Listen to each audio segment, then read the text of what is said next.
Nos próximos capítulos de Dona de Mim, Léo, ainda sem imaginar a armadilha que está por vir, entrará no escritório de Jaques com passos cuidadosos. Sobre a mesa, estrategicamente posicionada bem em frente à câmera de segurança recém-instalada, repousará a carteira luxuosa do empresário, uma peça de couro caríssimo, presente de um magnata europeu. Ingênua, Léo pegará o objeto apenas para verificar se não terá sido esquecido por engano no local. O que ela não saberá é que cada movimento seu será registrado, pronto para virar uma bomba nas mãos de Jaques. Pouco depois, com a mesma naturalidade de quem não deve nada, Léo devolverá a carteira ao quarto do empresário, sem imaginar que o gesto inocente será distorcido como prova de um crime. O destino, no entanto, parecerá empenhado em enredá-la numa trama venenosa. Mais tarde, Léo se encontrará com Philippa.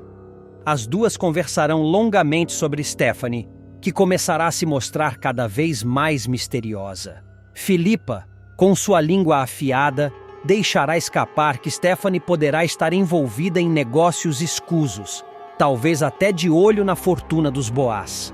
Léo, assustada, pedirá discrição, mas já será tarde. Uma onda de boatos se espalhará, colocando ainda mais lenha na fogueira. Enquanto isso, Tânia, sempre atenta às movimentações financeiras, sugerirá a Samuel que revise todas as contas da Boaz.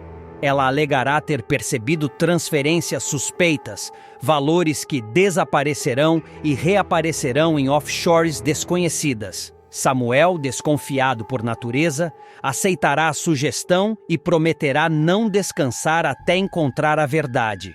O detalhe curioso é que, sem saber, ele cavará o próprio buraco, pois Jaques já planejará usá-lo como bode expiatório quando algo vier à tona. Agora, antes de continuar, me responda qual seu personagem favorito da novela até agora e não se esqueça de se inscrever no nosso canal, assim você acompanha sua novela favorita todos os dias. No escritório, Davi aproveitará um momento de descontração para comentar com Jaques sobre as suspeitas de Samuel. O empresário, com seu olhar frio e calculista, apenas sorrirá. Em seguida, puxará do cofre um pendrive e, com um ar teatral, mostrará a Davi o vídeo em que Léo aparecerá mexendo em sua carteira. Está vendo? Eu não me engano sobre as pessoas. Essa mulher será desmascarada como uma ladra, declarará. Davi ficará sem reação, dividido entre a lealdade ao patrão e a estranha sensação de que tudo terá sido forjado.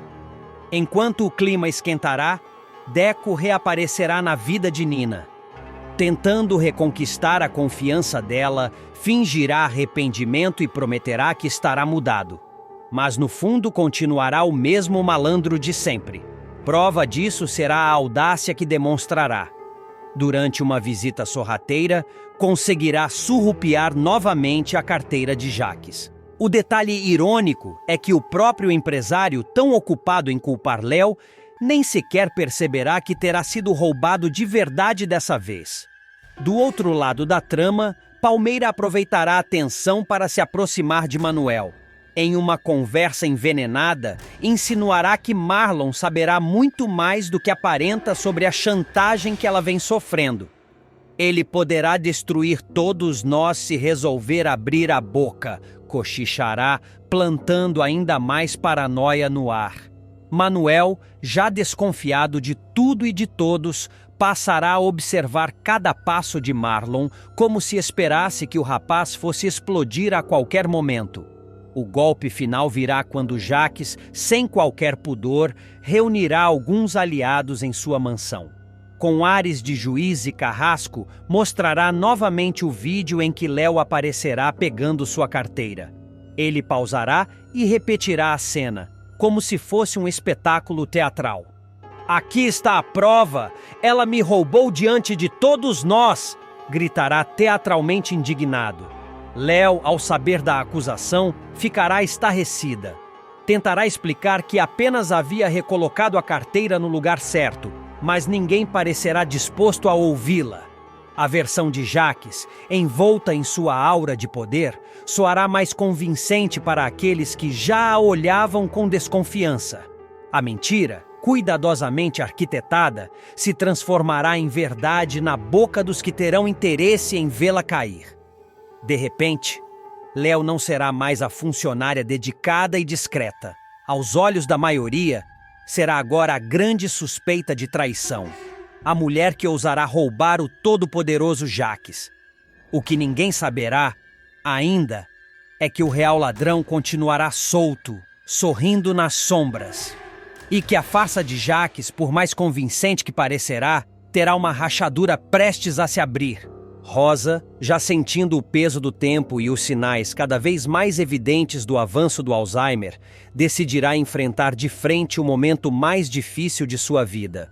Sempre corajosa, a veterana não fugirá da realidade.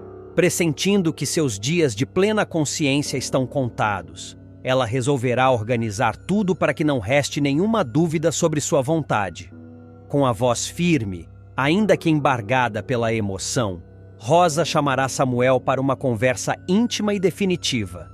Ela explicará ao neto que deseja nomeá-lo como seu curador, a pessoa responsável por decidir em seu nome quando a doença a impedir de fazê-lo. Quero que você seja minha voz, Samuel. Quando eu não puder mais falar por mim, você vai falar. Quando eu não puder mais decidir, você vai decidir. É um peso enorme, eu sei, mas confio apenas em você, dirá ela, deixando o rapaz sem palavras. O encontro com Vivian, advogada de confiança, será marcado para oficializar a decisão. Rosa explicará à profissional que já tem tudo planejado e que Samuel será seu representante legal. Vivian ouvirá atentamente, emocionada com a lucidez da veterana diante de um futuro tão doloroso. Samuel, ainda atônito, tentará esconder as lágrimas, mas não conseguirá disfarçar a tristeza ao perceber que a avó está se despedindo da vida pouco a pouco. Durante a conversa, Rosa abrirá ainda mais o coração e revelará um desejo que deixará Samuel arrasado. Não quer prolongar o sofrimento quando chegar sua hora. Samuel, se um dia eu estiver hospitalizada, inconsciente, e os médicos disserem que não há mais volta, você vai prometer que não vai me deixar ligada a aparelhos. Quero partir em paz, com dignidade. Não quero ser mantida apenas por máquinas, pedirá, com um sorriso doce e resignado. O jovem ficará em choque com a franqueza da avó. Vó, é muito difícil ouvir você falar assim. Parece que a senhora já está desistindo da vida, responderá com a voz embargada. Rosa, no entanto, mostrará sua força e serenidade. Não é desistir, meu filho. É aceitar. Com a demissão de Léo, o clima na mansão de Jaques parecia prestes a voltar à normalidade. Pelo menos, era o que todos acreditavam. Determinado a manter Sofia sob os melhores cuidados, Jaques ordenou que Denise, sua fiel secretária e cúmplice de confiança, contratasse uma nova babá imediatamente. O pedido parecia simples, mas o destino, ou o caos, tinha outros planos. A nova funcionária não demorou a chegar, e o que parecia ser apenas uma substituição rotineira se transformaria em um espetáculo de espanto, incredulidade e, claro, muito drama. A cena começou com Davi descendo as escadarias de mármore branco da mansão, todo altivo, como se fosse protagonista de um comercial de perfumes caros. Ele parou subitamente ao avistar a nova babá e ficou em choque, como se tivesse visto um fantasma. "Não! Você não!" exclamou, segurando-se no corrimão como se fosse desmaiar.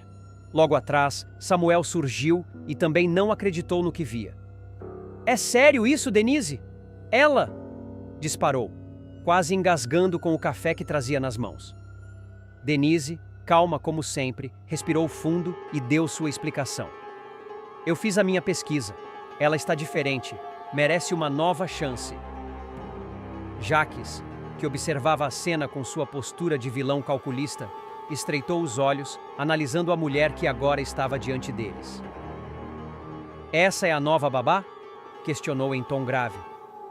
"A gente não se conhece?" Foi então que a figura mística surgiu em sua plenitude. Jerusa apareceu, mas não como lembravam. Os cabelos estavam soltos, volumosos e cheios de flores artificiais. O vestido colorido e esvoaçante parecia ter sido roubado de uma feira hippie dos anos 70. Nas mãos ela trazia margaridas murchas, como se fosse uma sacerdotisa caída do Olimpo. Com um sorriso enigmático, ela se apresentou. Jerusa, ao seu dispor. Mas prefiro que me chamem de Kamalaturi.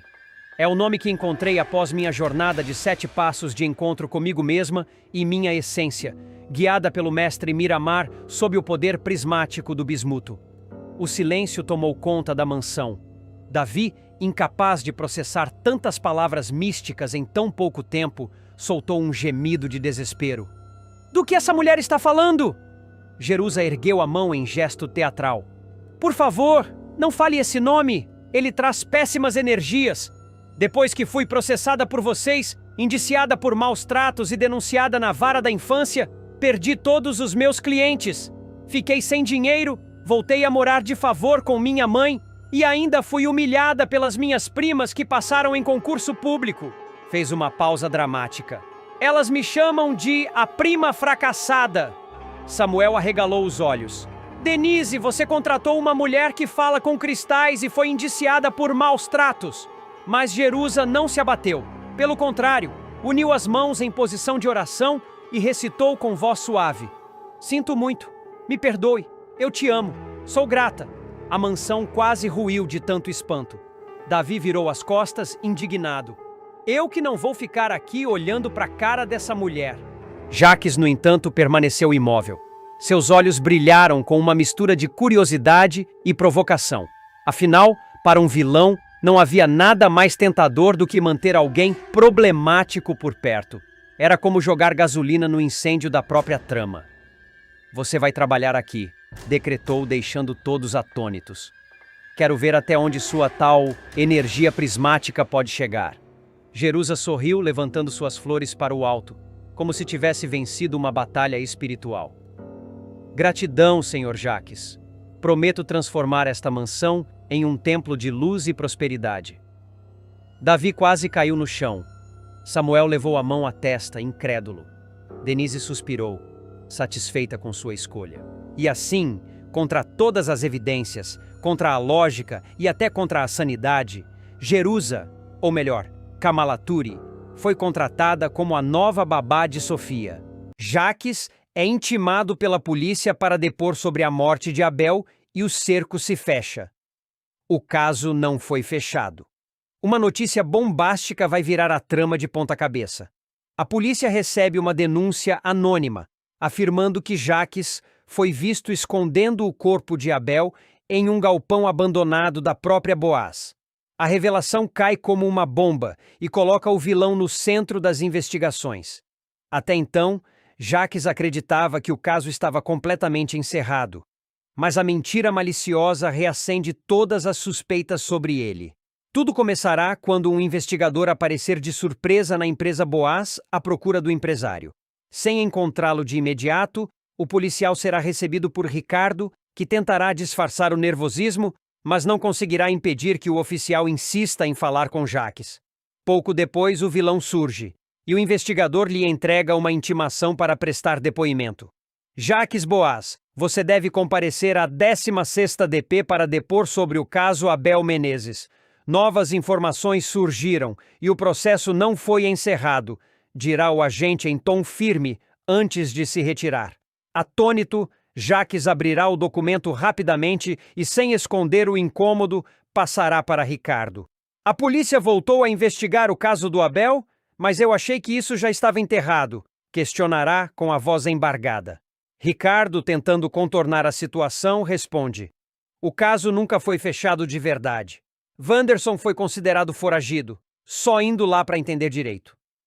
Mas a insegurança do comparsa não será suficiente para acalmar Jaques, que começa a sentir o cerco se fechar. A tensão aumenta quando Jaques percebe que Samuel, Léo e Tânia estão espiando a cena pela porta entreaberta. Perderam alguma coisa? Gritará o vilão, irritado com a indiscrição. Léo, sempre sarcástico, ironiza. A gente tá só sentindo a brisa da... Do que mesmo, Tânia? Com o olhar afiado, ela completa: vingança. Tomado pela raiva, Jaques perde o controle. Cala a boca, Tânia! Isso é culpa sua, Samuel! Foi você que inventou essa história suja! Dispara, avançando contra o sobrinho. Samuel, no entanto, não se intimida. Não inventei nada. Só tô chegando cada vez mais perto da verdade, responde firme. A provocação deixa Jaques descontrolado. Ele puxa o rapaz pelos colarinhos e o arrasta para dentro da sala.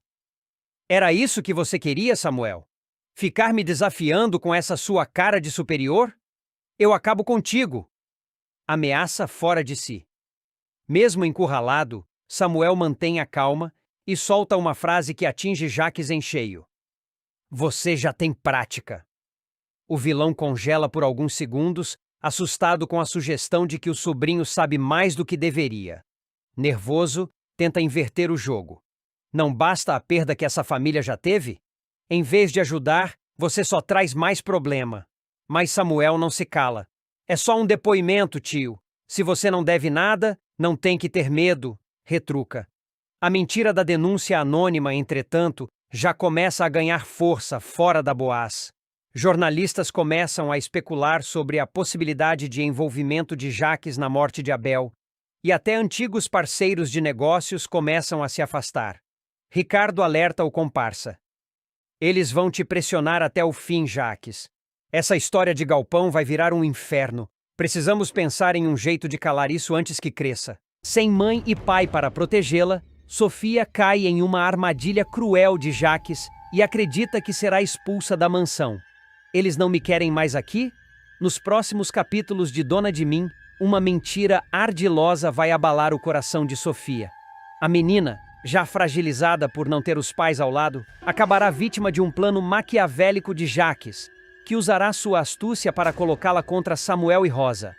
Cansado das travessuras da garota e disposto a ter a mansão dos Boaz só para si, o vilão inventará uma história cruel para fazê-la acreditar que sua presença na casa é indesejada. Tudo começará depois de mais uma confusão entre os dois.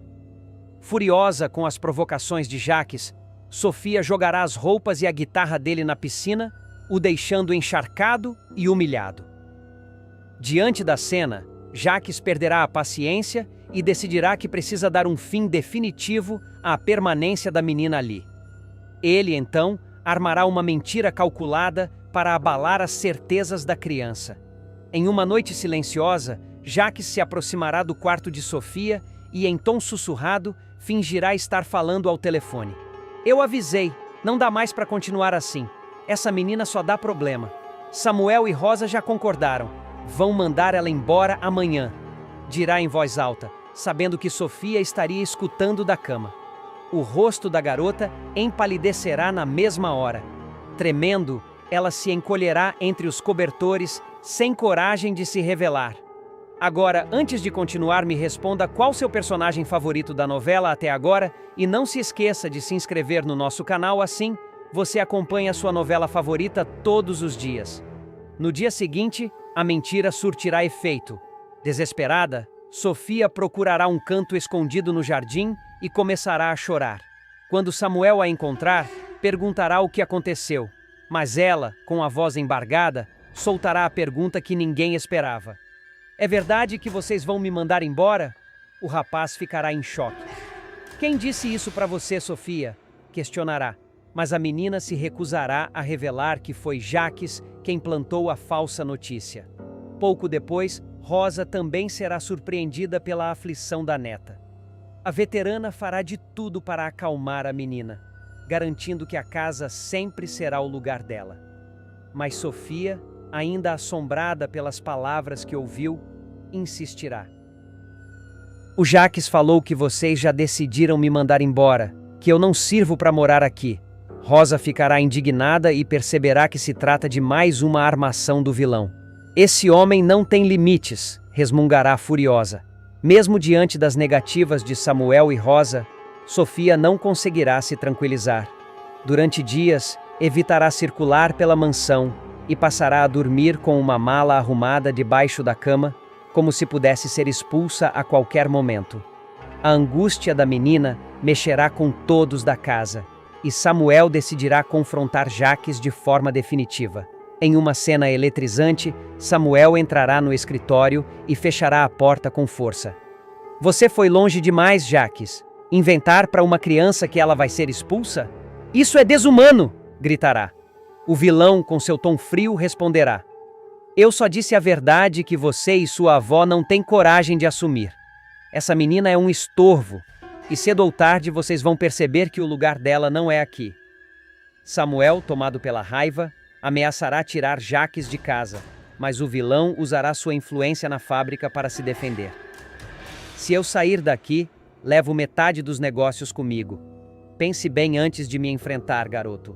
A veterana, já sentindo os primeiros sinais do Alzheimer, toma uma decisão corajosa e definitiva: redigir um testamento vital para deixar claro como deseja que sejam conduzidos seus últimos anos de vida e, principalmente, para escolher quem terá o papel de curador, a pessoa responsável por cuidar dela e administrar seus bens. Rosa não hesita ao revelar sua escolha ao neto. Você vai ser o meu curador. A minha vida vai estar em suas mãos, dirá, com a emoção transbordando. O momento nasce em meio a uma discussão sobre Jaques.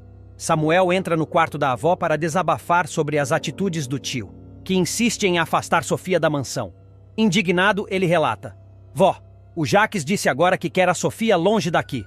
A notícia cai como uma bomba para Rosa, que, mesmo confusa, reage com firmeza. Que horror! Ele não pode! É a minha netinha! Essa é a minha casa! Dispara, evidenciando que, apesar da fragilidade, ainda mantém intacto o instinto de proteger a família. Preocupado com a situação, Samuel afirma que pretende ficar alguns dias na mansão para garantir que Jaques não cometa nenhuma injustiça contra Sofia. Rosa, porém, logo traz o neto para a realidade. Você não vai poder ficar longe da fábrica por muito tempo, meu filho. E eu nunca tenho certeza se vou estar confusa. Desorientada, lembrei de uma coisa importante. Nesse instante, ela abre a gaveta da mesa de cabeceira e retira um maço de papéis cuidadosamente organizados. Estou preparando, com a ajuda da advogada, o meu testamento vital. Nele, estou explicando direitinho como quero viver meus dias no futuro, quando a memória me faltar de vez. Preciso resolver tudo agora, enquanto a cabeça ainda funciona, confessa. As palavras de Rosa carregam um misto de coragem e tristeza, revelando a consciência que tem da doença que avança silenciosamente. Samuel, atônito, observa os documentos nas mãos da avó. A cada palavra, percebe o peso da responsabilidade que ela está prestes a lhe entregar. Rosa continua com firmeza: e eu já decidi, Samuel. Você vai ser o meu curador. Será você quem vai cuidar de mim, da casa, da família e da fábrica. Tudo vai estar em suas mãos.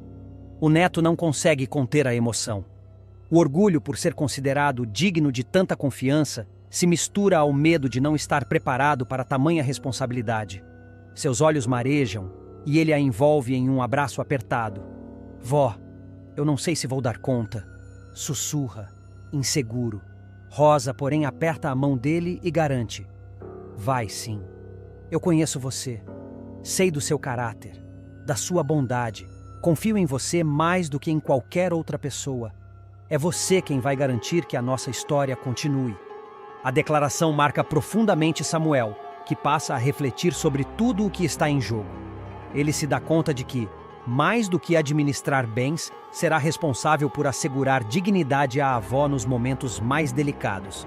Com voz embargada, mas tentando se manter firme, ele diz: pensando bem, vai ser bom a Sofia passar uns dias fora de casa, talvez com a Ayla, pelo menos até as coisas se acalmarem e eu conseguir resolver tudo isso.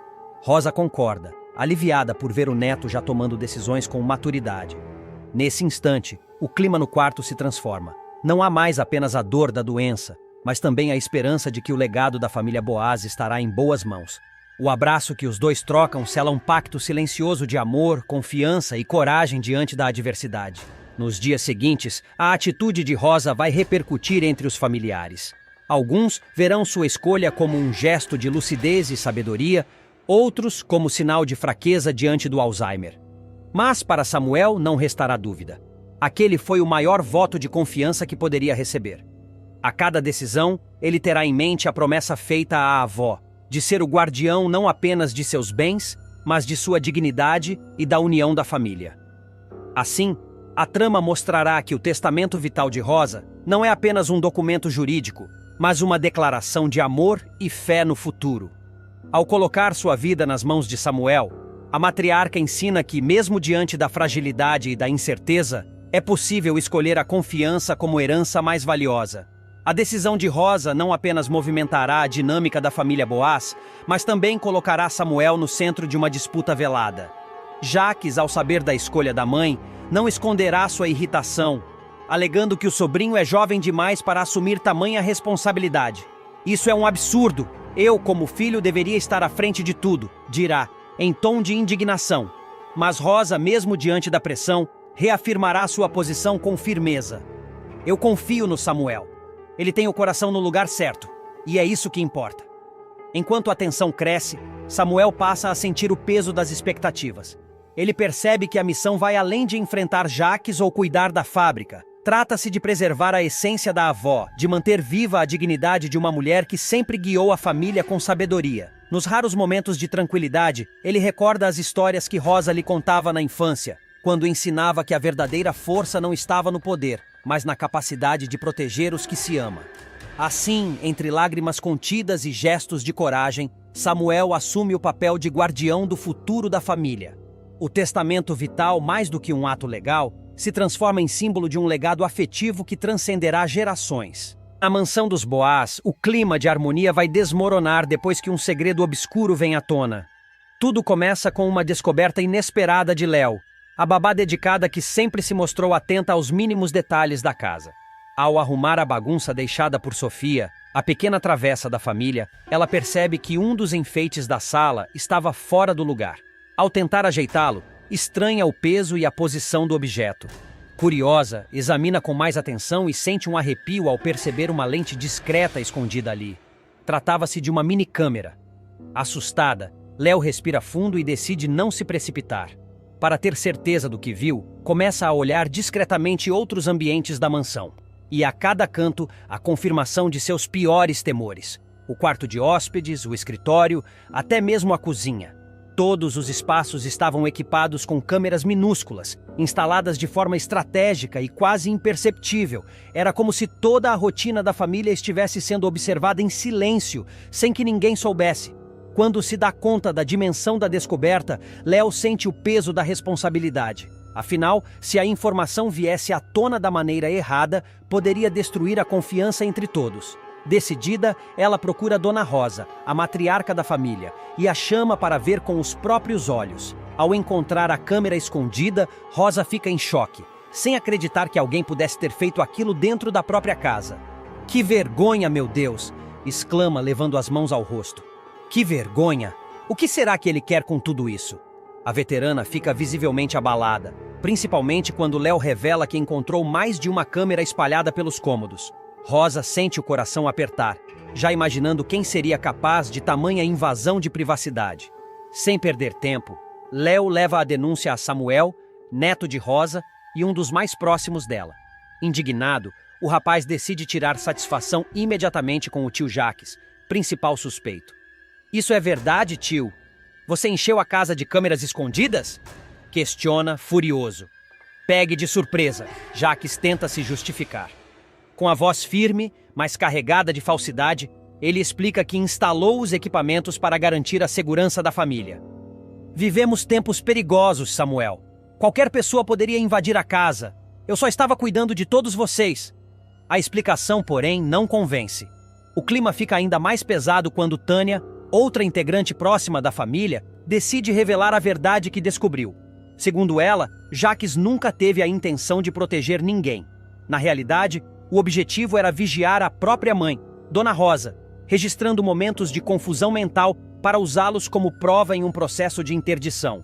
Dessa forma, ele teria o controle total da empresa da família. O impacto da revelação é devastador. Rosa, sentindo-se traída, olha para o filho com lágrimas nos olhos. "Você queria me tirar daqui, da minha própria casa?" pergunta com a voz embargada. Samuel, tomado pela raiva, exige a retirada imediata dos equipamentos. Pressionado, Jaques aceita, mas com uma condição: manter algumas câmeras nas áreas comuns da mansão, sob a justificativa de segurança. Mesmo desconfiados, Rosa e Samuel não têm forças para contestar naquele momento. Jaques trama vingança contra Léo humilhado por ter sido desmascarado pela babá. Jaques decide se vingar.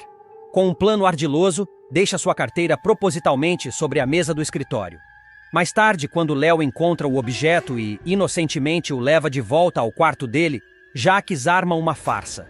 Manipulando as imagens das câmeras que ainda restavam, ele cria uma falsa narrativa de que a jovem teria tentado roubar o dinheiro. Com as provas adulteradas, Jaques consegue convencer Rosa a demitir a funcionária. Para Léo, a acusação é devastadora, pois além de perder o emprego, sente-se injustiçada por alguém tão cruel. A decisão causa revolta em Sofia, que tinha grande carinho por Léo e não aceita a injustiça cometida pelo tio. Tomada pela fúria, a menina decide se vingar da única forma que conhece, com suas famosas pegadinhas. Esconde os sapatos de Jaques, coloca cola em sua cadeira e até joga algumas de suas guitarras na piscina, deixando-o fora de si. "Você passou dos limites, Sofia!" grita o tio com os olhos faiscando de raiva. "Se continuar com essas provocações, vou colocar você para fora desta casa!" O clima dentro da mansão se torna insuportável. Rosa, fragilizada, tenta manter a paz, mas a tensão cresce a cada dia. Samuel, por sua vez, passa a vigiar o tio, convencido de que ainda há mais segredos obscuros escondidos por trás de sua fachada. No fundo, todos sabem. A descoberta das câmeras foi apenas o começo de uma guerra familiar que ameaça explodir a qualquer momento. E no centro de tudo, Léo, injustiçada, sabe que precisa lutar para provar sua inocência e revelar a verdadeira face de Jaques. Léo, mesmo afastada da mansão, não consegue descansar. A sensação de ter sido vítima de uma armadilha cruel a corrói por dentro. Ela passa noites em claro, tentando entender como Jaques pôde manipular a todos tão facilmente. A jovem sabe que, se não lutar para provar sua inocência, sua reputação ficará manchada para sempre, e sua ligação com Sofia será cortada de vez. Enquanto isso, dentro da mansão, Jaques se sente vitorioso. Caminha pelos corredores com ar de superioridade, acreditando ter eliminado uma ameaça. No entanto, sua arrogância só alimenta ainda mais a desconfiança de Samuel, que decide observar os passos do tio em silêncio, determinado a encontrar algo que possa desmascará-lo definitivamente. Sofia, por sua vez, continua inconformada. A ausência de Léo a deixa revoltada, e mesmo sendo apenas uma criança, sente que precisa agir. Em segredo, a menina começa a trocar mensagens com a babá, prometendo ajudá-la a recuperar o que perdeu. "Eu sei que você não roubou nada. Vou provar que o tio é mentiroso", escreve com toda a inocência de quem acredita no poder da justiça. O vínculo entre as duas se torna uma chama de esperança. Motivada pelas palavras da menina, Léo decide agir com mais firmeza. Ela procura Tânia, a única que teve coragem de expor parte do plano de Jaques, e pede ajuda. Juntas começam a investigar discretamente em busca de provas que possam virar o jogo.